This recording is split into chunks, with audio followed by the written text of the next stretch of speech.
Blues Matters here. We have JP Soars and Anne Harris on the road going to their next gig in US of A. Yeah. Hi there. Hey, Where are Colin. you today? Where are you on your way to? Right now we're in Maine. We're about 30 minutes south of Rockland, Maine. We played in Scarborough, Maine last night, so we're en route to the next gig. All right. Yeah, Talk about your live concerts. they're a lot of fun. They're high energy, and we take the audience on a journey. It's a nice, got some peaks and valleys, and basically we do a lot of pretty much 90% of the stuff that's on the CD that you heard. That's our show. Right.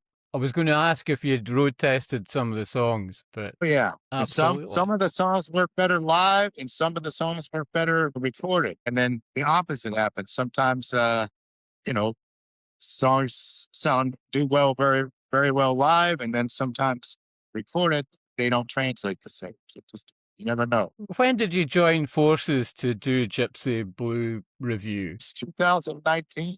Yeah. Once, yeah, yeah.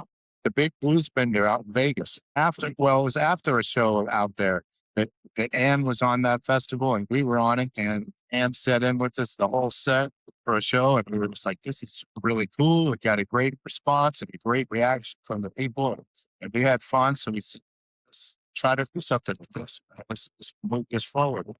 Turn it into something. And are your musical backgrounds similar? Somewhat, I think. I was in the crazy metal bands for a while, but yeah, and Anne has a diverse musical background. Yeah. So we're both, into have eclectic musical taste, I guess you could say. Yeah. And where does blues fit into everything? Well, for me, I've always liked blues stuff. I really got into it. I think when I met BB King, 1988, I had won a guitar and a raffle and 2 tickets to go see BB King, and got to sit front row center with my dad and watch him, and it blew both of our minds. And then I got to meet him after the show, have him sign the guitar, and he was such a gentleman, sweetheart of a human being, very humble, very down to earth. But I left that show, and that's my dad and I were like, we could learn to play that kind of music. I knew that it was timeless music, and it cut straight to my soul, and I knew that's something I could play for anybody, older folks, younger folks, and I knew that was the type of music I could be playing when I got older. And now I'm older. And yourself, Anne? But how did I start getting into blues music? Yeah. When I was growing up, there was a station called WDAO out of Dayton, Ohio, and they had a blues and gospel heavy rotation on the weekends, like on Sundays.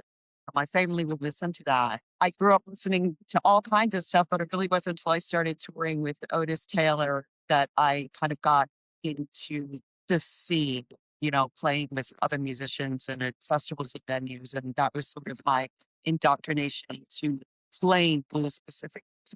And violin, it's a strange instrument to play. What got you into playing it? I just started begging to play violin after my mom took me to see a movie version of Fiddler on the Roof when I was 3. So that was my, love affair. That's when my love affair with the instrument began. And when were you first on stage then, playing the violin properly, if you like? Well, then I didn't get really serious about studying till I was 8, and I had got my private instructor and studied classically for 10 years. And the whole time I was also studying dance, and I was really into theater. So I've kind of been an entertainer my entire life. Right. Yeah. What is it that you enjoyed most being a musician? What do I enjoy most about it? Well, Yeah. I love creating and stuff, and making something out of nothing. But I think for me, what I enjoy most about it is seeing people enjoying themselves, having a good time, smiling, dancing, just being happy. For me, when I see that makes me feel like I'm doing exactly what I was meant to be doing. Someone comes up at the end of a gig or something and says, thank you, maybe I had a rough week or something, and maybe they had a rough week, and they say, I had the greatest time tonight. They're just happy. That for me is what it really makes it for me. Yeah. Anne? I have to say the same, creating with other creative minded people, being involved in something that you're a part of, something bigger than yourself, collaboration with other musicians. But I guess most impactfully, like JP said, playing for people that appreciate Mm. what you're bringing. And when was your first real break, JP, would you say? I think the International Blues Challenge in Memphis, Tennessee was a big thing that kind of got us outside of Florida up until that point. We were just Mm. playing around Florida a lot, and it was my goal to get outside of Florida, and that definitely helped us. That got us on some festivals. I think there were like 12 festivals or something that we got on. We got on the legendary Rhythm and Blues Cruise, which is actually where I first met Ann. So that Right. I feel like that was definitely a turning point, for sure. Yeah. It's And been yourself, Anne? When JP wanted to have me play with him in his band, that was huge. it takes a little more out of me than it used to, say 15 years ago when I started, 20 years ago when I started doing it. And Mhm. I'm 57 now, so I can't go as long as I used to be able to. So, I used to do 2 or 3 shows a day, no problem. I do 2 or 3 gigs a day, no problem. Right. Get in the van and let's drive 10 hours. Yeah, no sweat. Now, if we got a 10-hour drive, we say, you know what? Let's break it up. Instead of trying to save a buck, it's worth it to spend a little money Yeah. and to be comfortable and help. One of the hardest things about touring, I believe, is the travel, the hours in the van and Mm. trying to find time to exercise and trying to find good food out on the road. Those are Mm. probably the three main difficulties. But I still enjoy it. I like experiencing new places and especially traveling overseas and stuff, experience different cultures and things like that. It's enriching. Anne? I'm gonna be so boring and say the same as JP. It's great to see places and new faces, and to do it with a group of people that you love creating with. Sounds good. And what about best advice in your career? That's a good question. Jeez. I don't know that I've gotten a lot of advice, to be honest with you. I mean, Right.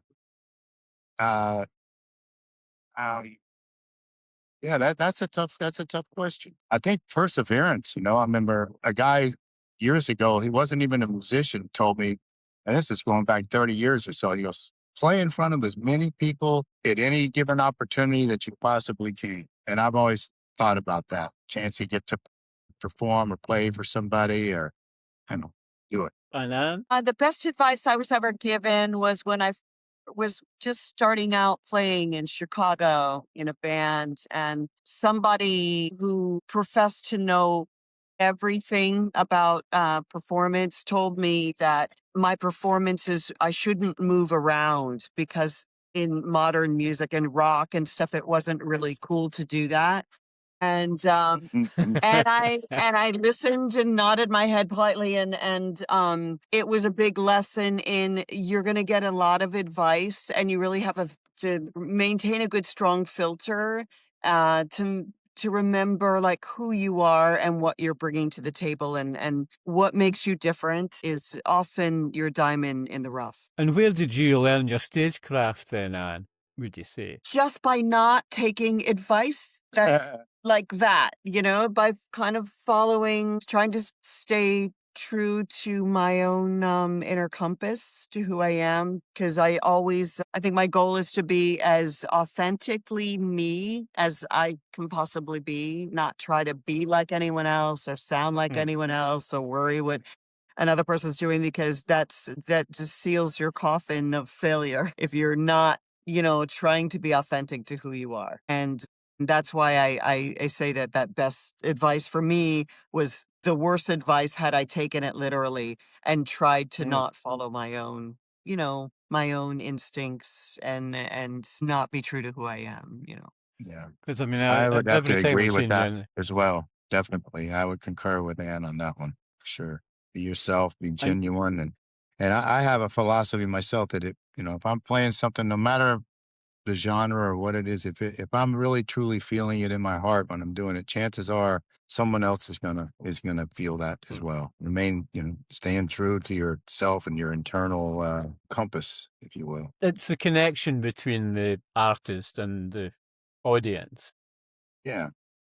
That's the most important thing, yeah? Yeah, and it's a beautiful thing when that happens and you get that back and forth. Mhm. We played this on this tour. We've been real fortunate to play listening rooms where a lot of the gigs we're playing are places where people come in specifically to just listen to music, and you know Mm. they they're not chatting and talking. They're really focused in, and you can get real quiet and not hear a pin drop, and that's when you really get that communication going back and forth Yeah. between you and the audience, and it's a beautiful thing. Yeah, An I was gonna unsaid ask, communication.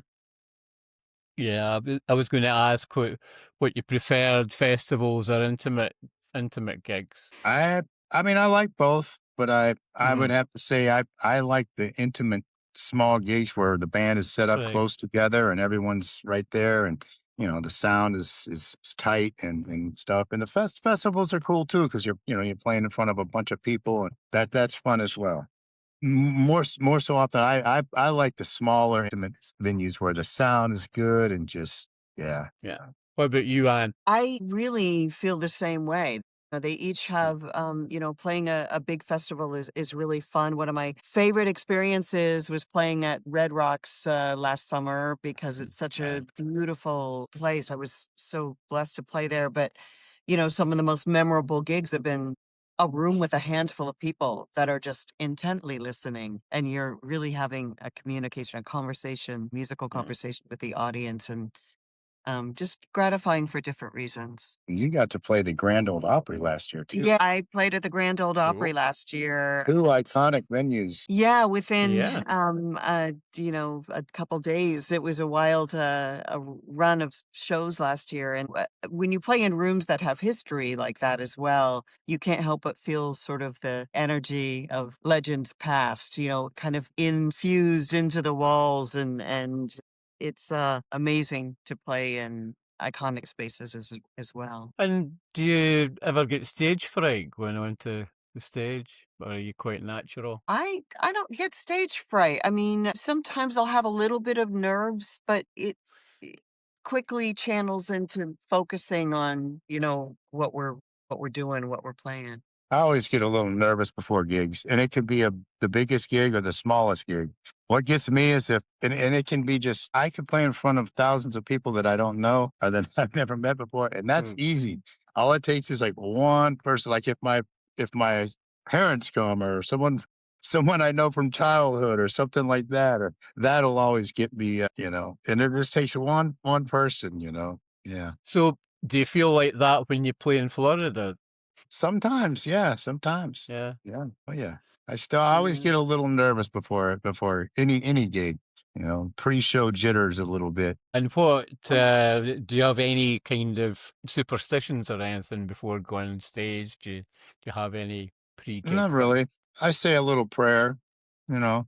I do a little find a little quiet place, isolated place by myself, and say a little prayer and just try to ground myself and read deeply. And I recently watched this interview with Stanley Jordan, and he was Mm. talking about how if he feels himself tensing up on stage or something, which I find myself doing that sometimes, he'll recognize it and take deep breaths and try to settle in, to and after watching that interview, I try to do that myself a little bit now. And if I Uh, find myself tensing up, I like, okay, relax and just breathe and, so I let it flow instead of mm. coming from a tight, tense place. Try to get in a Does relaxed, that compare?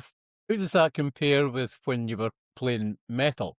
kind of the same, kind of the Mm. same. Definitely. Yeah. And yourself, Anne? Do you have any pre-gig rituals or anything like that? Not specifically, I always say an internal prayer to the goddess of rock to help me not fit up, to try to be of service to the people I'm playing with and to the music, to serve it to the best of my ability in the moment. So, and also I always say a bit of gratitude as well for, as tired as I might be, as hard as touring can be. I'm so grateful for the opportunity to be able to do what I do, to be able to play with the people I play with. And I Well, feel the what same about that as well. Definitely. yeah, Very what grateful. keeps you motivated? What keeps you motivated to do what you're doing? it's got to be the retirement plan. Yeah, yeah. 401k. Which It's is not the you never money. do. You never retire. I think it No. takes a special kind of person to show up as an artist as and leave your footprint as such. I don't know that there's any sanity to it, you know. Everything is against you. All the rules are against you. It's not what you're supposed to do. There's no guarantee. There's no, you know, there's no, but at the same time, I think it just is this intangible sense of purpose of doing something Yeah. in your life that are supposed to be doing, a sense of rightness. Yeah, absolutely. And I think that goes back to when, when you finish with the gig and that person comes up to you and says thank you, that they had such a great time, and, they might have been going through something and it really, lifted their spirits and lifted them up. That's a good motivating factor for Hmm. sure. And the fact that before I started actually being able to make a living playing music, that didn't happen until I was in my 30s, well into my 30s. Right. And I worked, just about any kind of job you could think of, or there was painting houses, digging ditches, doing electrician's work, cooking in restaurants, washing dishes, delivering pizzas. I could go on and on and on. And Mm. so I really, really appreciate getting getting to do this. I've actually, it hasn't happened in a while, but there's times when I've actually had, if you want to call them nightmares or dreams, that I'm working at some other job. Like, I'm working back at Motorola on the assembly line, and I'm like telling the people at work, I'm not supposed to be here. I'm telling them in the dream, I'm not supposed to be here. This isn't what I'm supposed to be doing. And then I wake up from the dream like, oh, it's just a dream. Yeah. Right. Well, yeah, you've got a new album coming out. Mm-hmm. The one Yeah. All there. right. You got it. Mm. Cool. It Yeah. arrives. Oh, yeah. Aye. When did you get What's that? the Few days ago or a week ago or a something? few days ago? Yeah. Thanks. All right. Excellent. Talk about the production. Talk about the production of the album. Well, that was recorded up in Cadiz, Ohio. Friend of mine up there puts on this festival once a year called Blues for a Cure, where he's raising money for cancer awareness, things like that. Well, he also has a studio, and it's in the country. It's up in the middle of nowhere, right? And he has this recording studio where what he'll do at the end of the festival. The festival's on a Friday and Saturday, and then on Sunday he has all the bands that played on the festival will come in on Sunday and just record a lot of covers and stuff, some original, but mostly covers. And everyone's jamming with everyone. It's like, here, you go play with so and so on this song, and you play with, and it's really organic, fun thing. So we were booked on that festival. We said, let's go up a couple days earlier and try to record, and see what happens. If we get something, we do. If we don't, we don't. And we went up a couple days earlier and tracked that stuff live in the studio, all playing together, no click track. Um, Pretty Right. much in the same room, and captured a nice organic feel of it.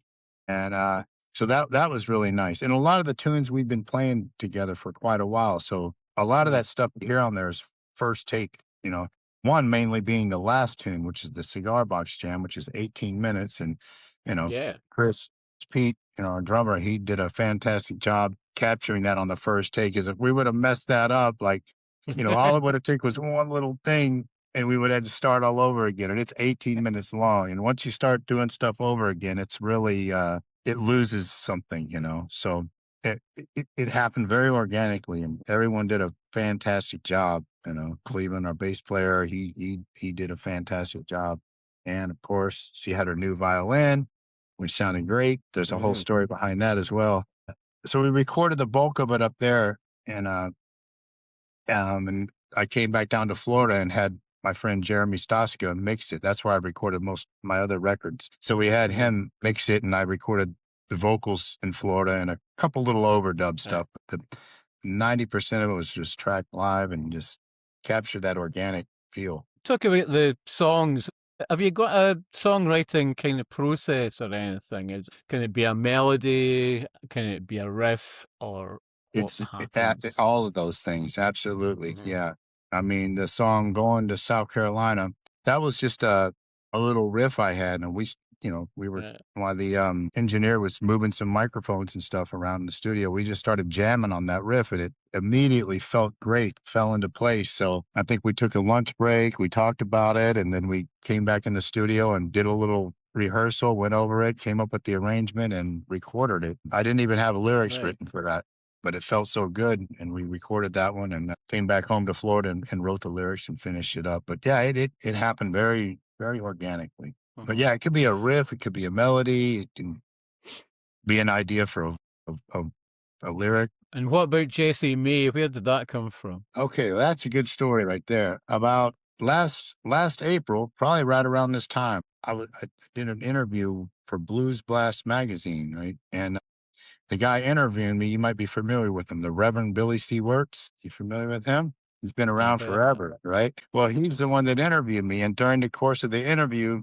he was asking about my influences, who are you influenced by? And I explained, well, a lot of times it's people I play with, people I come in contact with. Terry Hank, for instance, is a huge influence on me. I played with him for years and stuff, and I mentioned Jessie May Hemphill to Billy C. Works. I said I can't leave out Jessie May Hemphill. I got to meet her back in 2002 or three, and drove up to Senatobia, Mississippi to present her with this guitar that a friend of mine had got from her, donated from Gibson.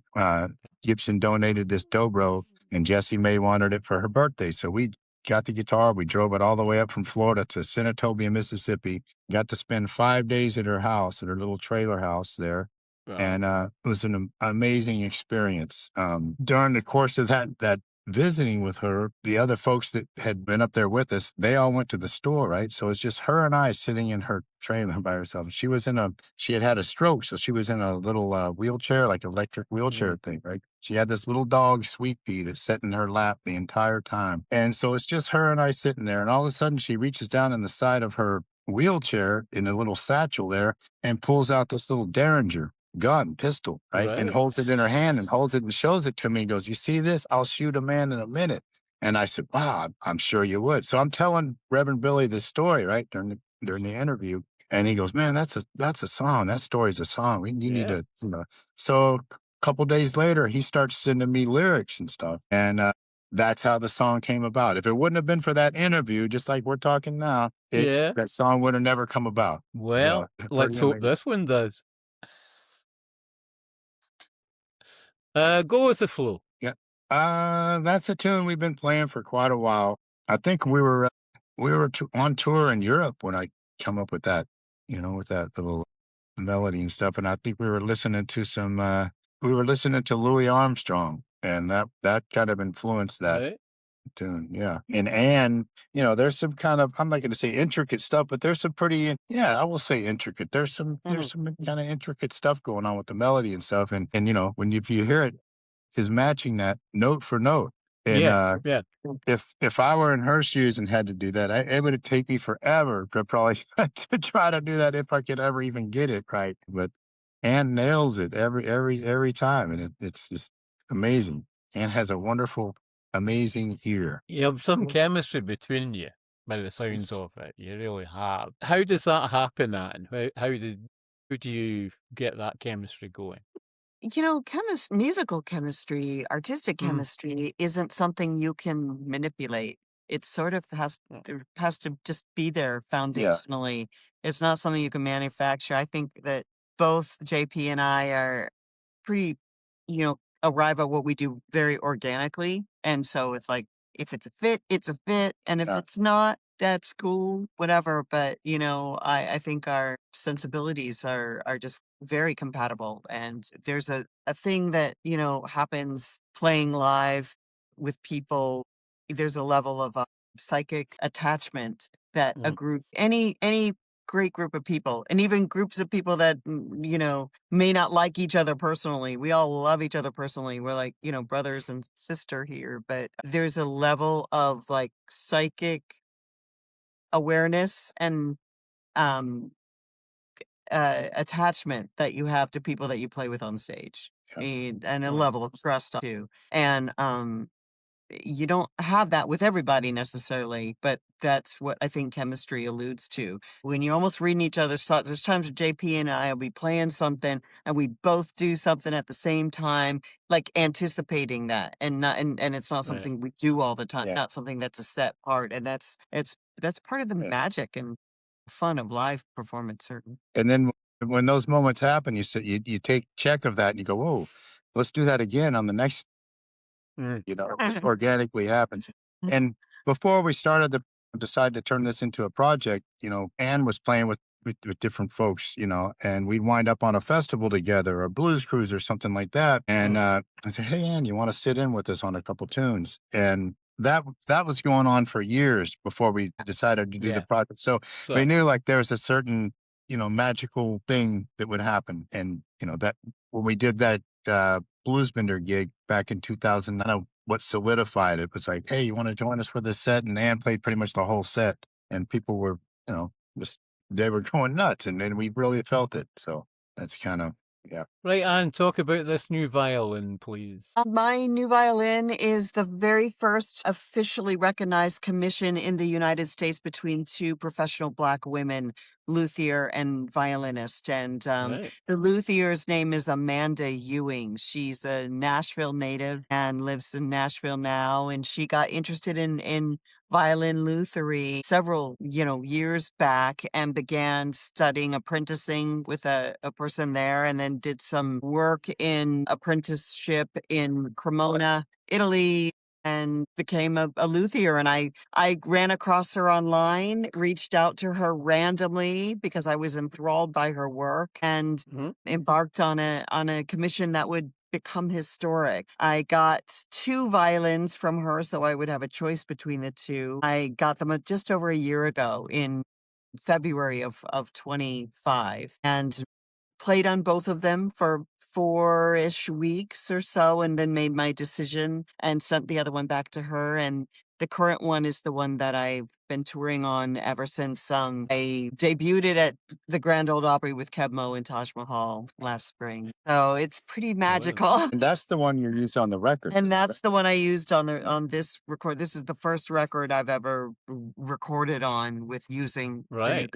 Yeah. So Yeah. Oh, wow. And it So sounds great. I remember that, Jeremy, the guy that I worked with in the studio in Florida, utilized some of Ann's stuff before, and he was really complimenting on how great that fiddle sounded no, it's absolutely superb. And May Mountain Waltz, I mean, that is just thank hypnotic. you. Thank Yeah. you so much. Yeah, I'm a fan of fiddle tunes. I love waltzes, Mhm. particularly for some reason, the folk country Mm. music, fiddle music is beautiful. And I must say, Scottish fiddling, Well, yeah. your tradition in your country is, I mean, my dream is to go to Scotland, and I would love to go to Ireland as well, and just kind of immerse myself in some local players. I'm picking up local Uh-huh. tunes, old tunes that have been passed down. Such a beautiful tradition you have. So were you Mm. playing that fiddle, Ann, during when you played the Grand Ole Opry? Yeah, that was the debut of it, public appearance. What what better place to play your new fiddle than Yeah, freaking Taj Mahal and yeah, with I Taj know. Mahal and Kebmo. Keblo. That's the real break she had with Taj Mahal and Kebmo. Yeah. That's the It's freaking pretty special. yeah. And you're doing more stuff Okay. this Yeah, I'll be going out again for them. How did that happen? I got a call.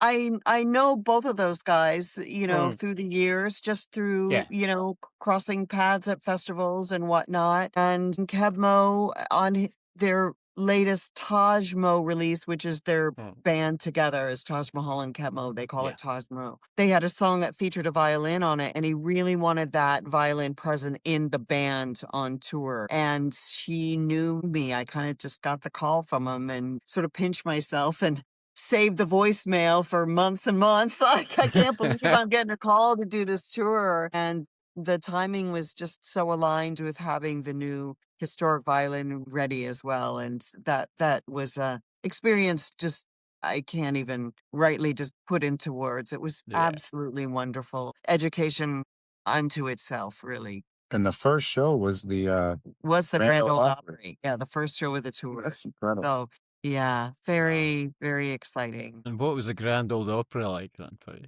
It was everything you could imagine it to be, the location is the new Opry, so it wasn't in the original Ryman Hall, Right. but, it's like a being in a museum because, of course, there's pictures and artifacts, guitars, costumes, history from its inception, and so you're really walking into hollowed halls, and there's just this feeling of, uh it's an enormous feeling because you're walking, in the wake of giant footsteps, of course. So, incredible experience. Old Silver Bridge, where did that come from? That was actually written on this little instrument right here. It's called a Merlin stick dulcimer. And All as you can right. see, I carry it around in the van with me.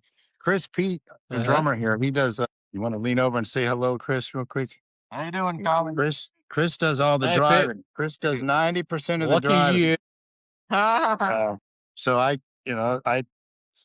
sit and pluck this thing as we're traveling down the road. That song came about a few years ago. We were in upstate New York traveling around. We had the day off, and a friend of ours took us fishing. Right, didn't catch anything that day, but that part of New York, upstate New York, reminds me of Northwest Arkansas, where I grew up, the Ozark Mountains. Right, Right. so the lyrics for that, just I had the riff and everything, for a while. I'd been playing it, during that tour in the van, just strumming around on it. And that day when we were fishing, those lyrics just came to me. So it was inspired by traveling around in the upstate New York in the mountains. And the minor blues, you chose the Reinhardt. Yeah, I've been Not playing that bad. song for a long time. Mm-hmm. And that's actually one of the tunes that, when we would invite Ann to come and sit in with us and stuff, before we started the project, like I said, we'd be on a Right. festival or something, and Ann, come and sit. And that's one of the tunes that we would play. And as Django Reinhardt, Stefan Grappelli, had the violin. So I always Mhm. thought that's a perfect song for Ann to join us on. And Yeah. so yeah, that's become a staple song in the set when we play it. And it's a it sets a mood. As soon as the song starts, it automatically sets this mood, and kind of transports, the listener and myself as well, the band, to, different kind of place. And where does that sit in the set list? Do you follow a We set usually list or? we usually play that second, yeah, Mm. second or third in the set list, depending on how much time we have. Sometimes we play a festival and you only got an hour to play, and it's hard to really get your point across in an hour. Yeah. There's just so many variations we go through, stuff, but typically second in the set. And do you follow a set list at all? Or? Nah, sometimes it depends, Like the other night, we played this place called the Fallout Shelter, and it was like 2 45-minute sets, and they, Mm. they they record it and everything, so they want to know what the set is. So Right. I kind of wrote that out before, but a lot Yeah. of times I don't even bother writing a set list out. I just kind of play it by ear and see what the crowd's feeling, see how we're feeling, see how the room sounds. Would you say there's a theme running through the album? I think if there What's was a the theme, it would be diversity and variety. A theme to try to keep the listener interested and not get bored, as well as ourselves. Yeah. I think it's an album for any music lover, any music listener. Thank you. Yeah, I feel the same. There's something for anybody could enjoy on it for sure. And it's I don't really consider it a.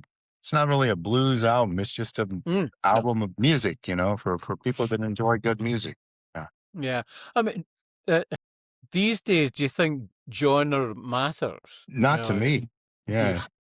Not to me. and what do you think? I think that's a loaded question for any artist. It's like the Mhm. artists are always like, I don't care about genre, but it's the people that package and make money off of it that need a Mm. place to sell it. And genres, I mean, I guess they can be sort of helpful in defining something like, am I going to a punk rock show or am I going to a classical Yeah. music? Right. So I guess they're loosely helpful in certain ways, but every single musician I know listens to things that are wildly outside of what they would be put into categorically, in terms of genre. Mm.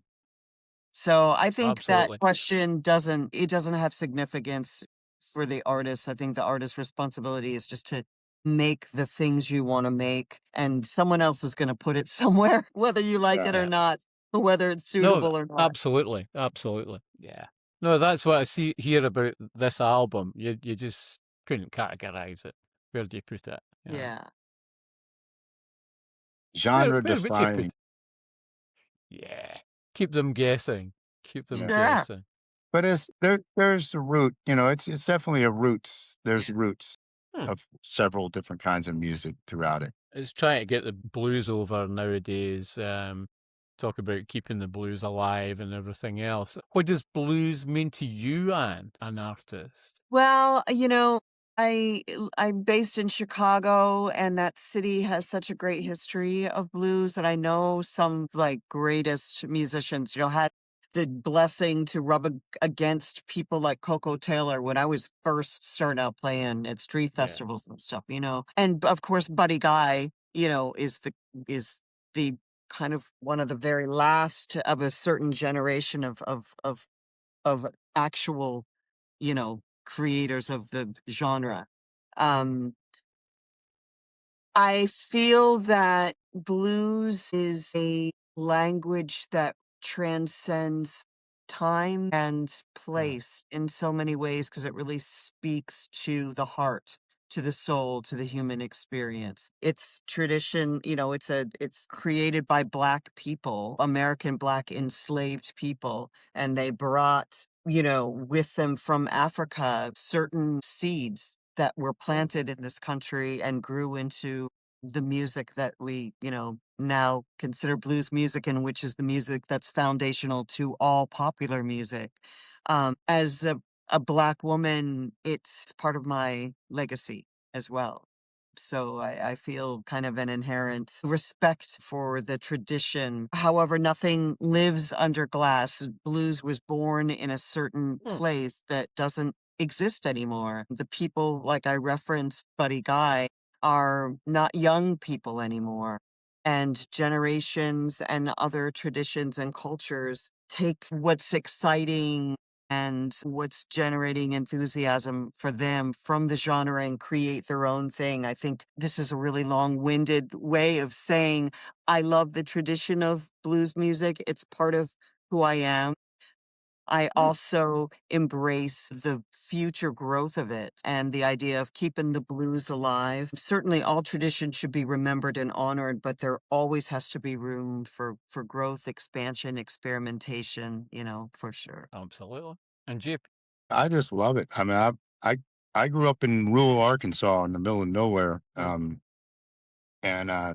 six brothers and sisters and young parents and stuff. And, we certainly weren't very well off.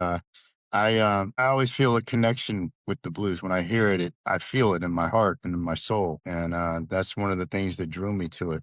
Just that feeling that it gives you. I remember the first time I heard Muddy Waters' Real Folk Blues album, and at that time I was playing in freaking death metal bands and shit, and I heard that Yeah. album, and to me that was just as heavy, if not heavier, and more impactful than some of that music that I was playing. When I heard it, I was like, it's so powerful and, cuts straight to my soul. I love it. I still love it. I always will. And Absolutely.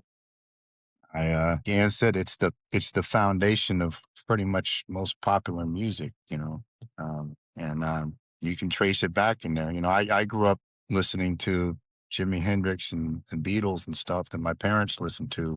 Mm. Now when I go back and listen to the Beatles, I can hear the blues influences in there. I hear it, I'm like, okay, that's why that comes naturally to me because I Mm. grew up hearing that sound and stuff, Yeah. and yeah, it feels good when I play it.